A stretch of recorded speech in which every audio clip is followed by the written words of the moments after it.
Yeah, the move. Whatever hand you hit, you move to that side. Left hook, boom! You gotta think of throwing punches. Your job is to throw punches. A dog with sheep, it will become a sheep.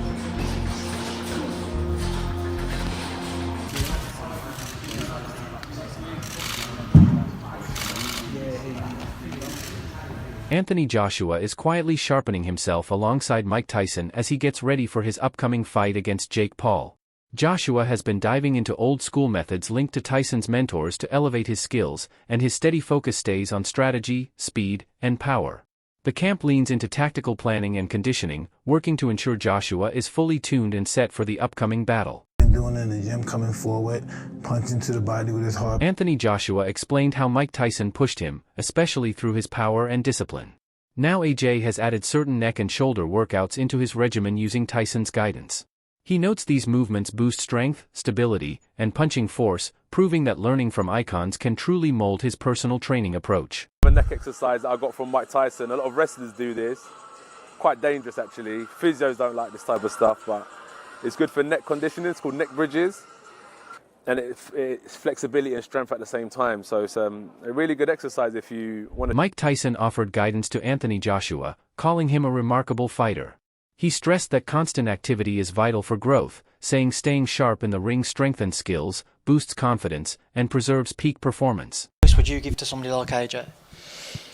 That he has a lot of talent and not to get discouraged. He only loses when he quits. When you quit, all the doors of opportunities close. You know what I mean? You have to be game, and then don't get discouraged if you lose. Listen, you just lost. You may have got $30 million. I just think the more time you lay off, the worse you get. You have to fight to be the best. You have to do it more. Anthony Joshua is pushing himself relentlessly in camp, blending touches of Mike Tyson's style. He practices targeted neck work and strength routines to build resilience and power, centering on overall conditioning, speed, and technique. The sessions are crafted to elevate his punching force, agility, and endurance, revealing how AJ stays fully devoted to sharpening his skills and ruling the ring.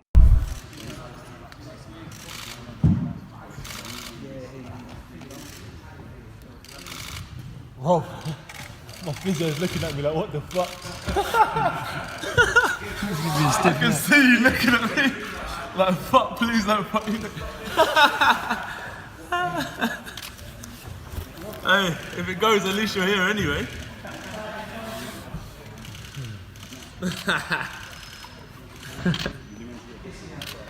You know, 43,000 tuned in. Oh, mate. I know I started this shit. Just want to set up the physio table with the flats on it. Anything. Get back up there. I'm easy, boss. Eat.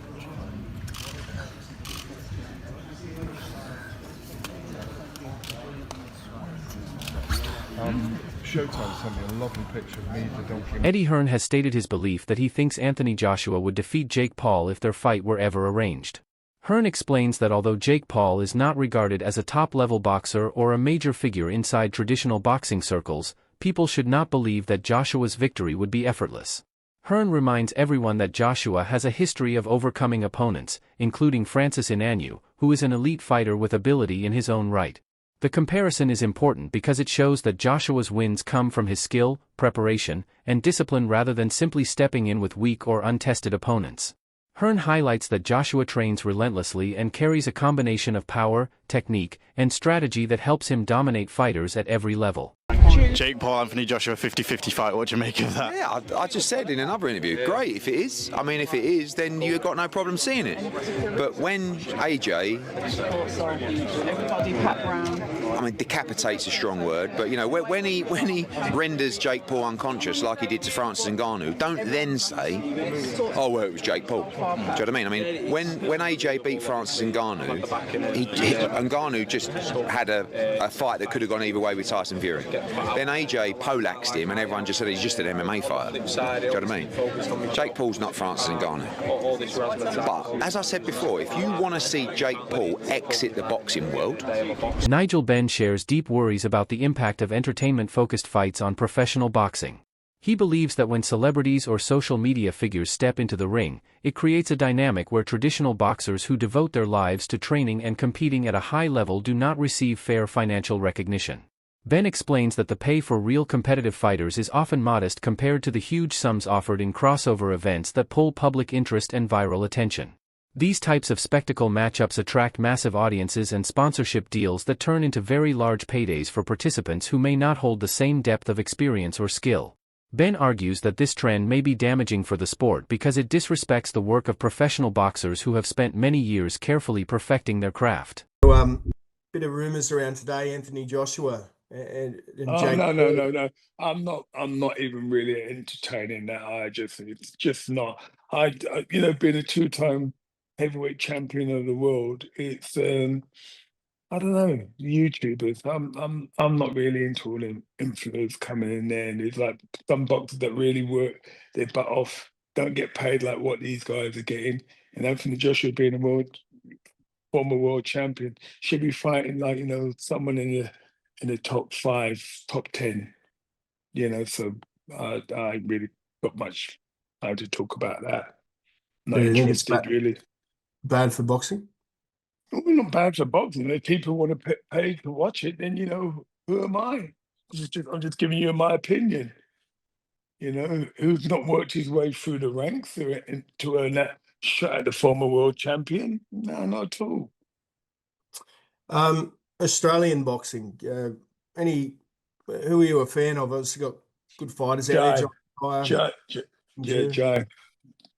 Joe's my type of fighter. He's very spiteful, and he's just another level, really. I don't think there's no better cruiserweight around. Adola shines a light on the financial side of the Anthony Joshua versus Jake Paul fight. From Oladipo's perspective, it would be unwise for Joshua to turn down such a massive payday, with earnings potentially reaching $100 million. For a fighter of Joshua's skill and experience, the threat from Jake Paul is small compared to the reward, making this a very low-risk, high-reward opportunity. Oladipo emphasizes that windfalls like this are rare in boxing, even for elite champions, and seizing it is a smart career move.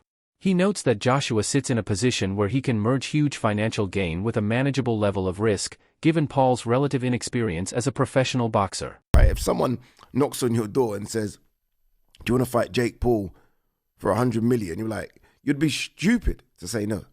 No, I don't want that 100 million for what would be and will be and should be easy work for AJ. Why are you going to turn down 100 million? AJ should and could knock out Jake Paul in a round. Like if Jake Paul was over here fighting under our British Boxing Board of Control, I don't think it would be a Southern Area Cruiserweight champion. AJ is a former unified heavyweight champion of the world that I still believe is a top 10 heavyweight in the world. AJ should be able to destroy him. AJ is going to be 60 pounds or so bigger than him. AJ hits like a truck. AJ is a better boxer. This is a large portion of boxing fans are outspoken in their criticism of the idea of Anthony Joshua facing Jake Paul. Many feel this matchup is the ultimate mockery of professional boxing, pitting a seasoned heavyweight champion against a social media figure with little experience in traditional boxing. Fans worry that Joshua's choice to take on Paul could block him from a potential clash with Tyson Fury, a far more legitimate and challenging opponent. For these critics, the fight seems to favor financial gain over the sport's competitive and historical integrity. Social media and forums overflow with debates expressing frustration over the mismatch, with fans questioning whether Joshua's legacy might suffer by stepping into the ring for such an event. Anthony Joshua gets in the ring with YouTuber Jake Paul, and that's what he is, YouTuber Jake Paul. Would you watch it? Simon, before we take some calls, with this seemingly in the pipeline, can we safely say goodbye to Anthony Joshua versus Tyson Fury? Well, I think it's done anyway, judging by the mood music that seems to be coming out from various camps. If you listen to Tyson Fury, he seems to be, despite the fact we've danced this dance before and walked this walk before, he seems to be talking in a very different way. There's no hyperbole. It's, I'm done. This is a younger man's game. I've done my bit. I'm at peace with where I am in life. I don't need boxing anymore. But not in the flash for cash way that Tyson often does it. In a more earnest way is my understanding of his sort of thought processes. So with that in mind, it almost feels that that's off the table anyway. Who knows? The draw of the enormous amounts of money that this one fight can generate. This is the one fight that can really get everybody paid. I mean, the two protagonists.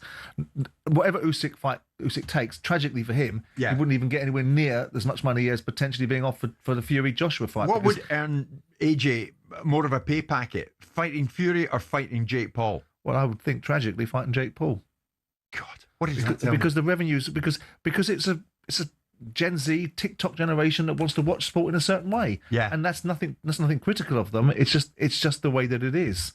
And that's the circumstances of social media and the platforms that people like Jake Paul are able to cross over. It's not a case of people in the mainstream should be dinosaurs. The digital world and those opportunities and those platforms are marvelous places.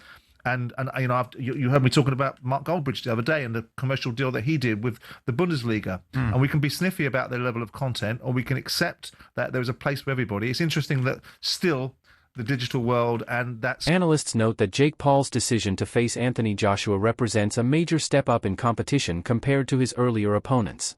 Unlike the older or retired fighters he has previously faced, Joshua is an active, elite professional with a history of taking on top-tier challengers.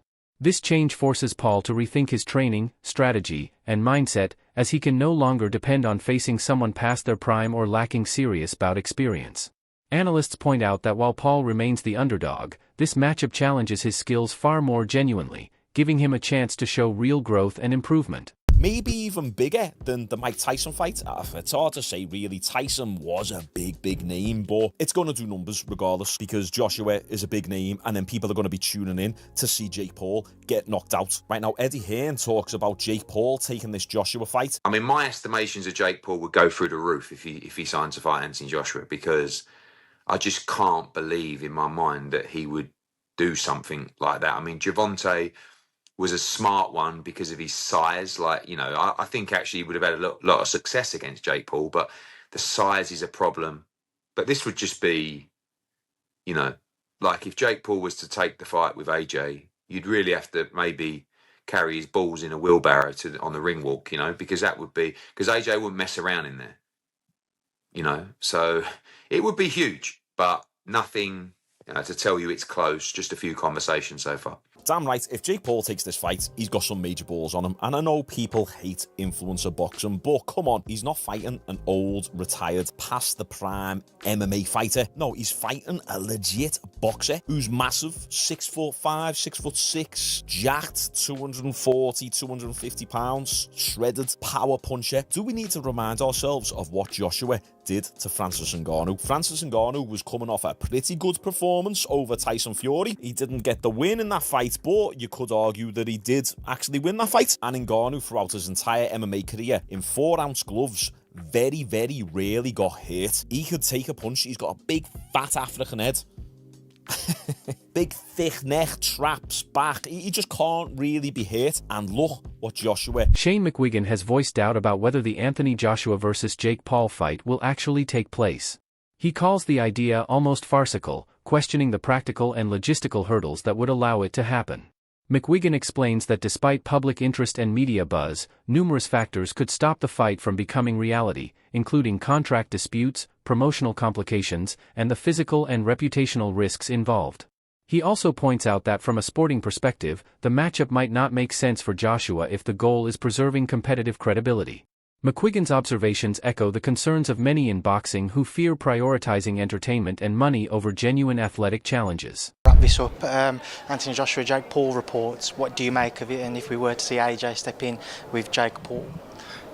I said it yesterday, I'll say it again, I think it's farcical. I don't see how it's going to materialise. I didn't think the tank fight would materialise, and it didn't. And you know, it's all good saying that you're going to box somebody, and then, you know, but until literally they're on the ring walk and in the ring, and I'm not going to believe it. Away from AJ, what do you make of the Devin Haney and Brian Norman Jr. fight next week? It's an interesting fight. Haney's up at 147. He looks good. He looks physically good. It's mad to think he's only 26 years of age. Confident-wise, I don't know what that Garcia fight took out of him.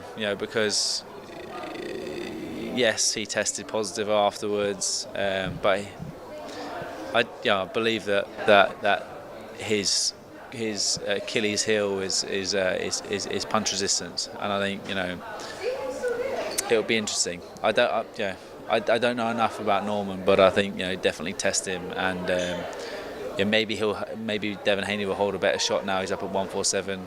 But yeah, it's an exciting matchup. I think Analysts have observed a change in how Jake Paul is seen in the boxing world.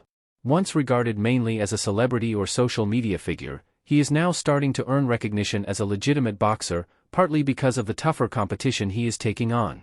This shift in perception has shaped how fans, trainers, and commentators regard him, bringing a newfound respect for his dedication and achievements. Analysts emphasize that this doesn't place Paul on the same tier as elite fighters like Joshua, but it does mark a meaningful step toward credibility. I feel like the one that I was mostly from you was the Anderson Silva one. Where Anderson Silva had like one sick round where he's like, whoop, whoop, doing it what Anderson Silva does and missing everything and cracks him and whatever. And then he just like the next few rounds, he's back to like just getting his butt kicked by Jake Paul and walking around, doesn't look the same. Yeah. But again, I don't think these guys are actually getting dropped to like faking. I think Jake Paul actually has that kind of power. I just feel like they kind of know the deal. Okay. Yeah, we're gonna fight. We're gonna fight. I make a lot of money. You make a lot of money, not as much money as me, but you make more money than you ever would. So you take it. It is what it is. But I don't know. Kind of sucks to see all these legends, right? Like of the sport. Like, you don't want to see that. You don't want to see this guy is losing to freaking Jake Paul. I will say I loved everything about the Tyson fight in the lead up, and then as I'm actually watching it, I'm like, all right, this is actually fucked up. My bad. Yeah, it's like senior. Even when he turns around on camera. People are starting to take him more seriously, recognizing that he trains intensely, studies boxing techniques, and is ready to face tough opponents. This shift has consequences for his career path, as acknowledgement of his skills can open doors to more serious challengers and higher-profile fights in the future. Analysts note that while he is still developing, the fact that he is now taken seriously marks a significant change in perception and represents a turning point in how crossover fighters are seen within the boxing world. He probably knows some other stuff like how much Anthony Joshua made. Is he in debt? Does he have to do? They know these. There's an outside motivation to want to do it. Yeah. And then that's probably why guys like Tyson or whatever would like, well, yeah, I need to pay some bills. Let's do it. It also gets their name back out there, like in a big way. And it has to be a big enough name that people are interested at all. Yeah. And I think at this point, Jake Paul is taken a little more seriously than before. Like if it was the first fight, I think it's a lot different. But then at this point, I think it's more like, oh yeah, it's a thing. It's an exhibition. It's a model. Yeah. This has got to be big money because even Anthony Joshua's last fight that he lost, he reportedly earned about 25 million pounds. And when he fought Francis Ngannou in March, he approximately made $50 million. Wow. So like rumor mill has it so that Jake Paul is set to potentially Jake Paul might earn 92 million. That's a wrap for today's video. Stay with us, and we'll see you next time.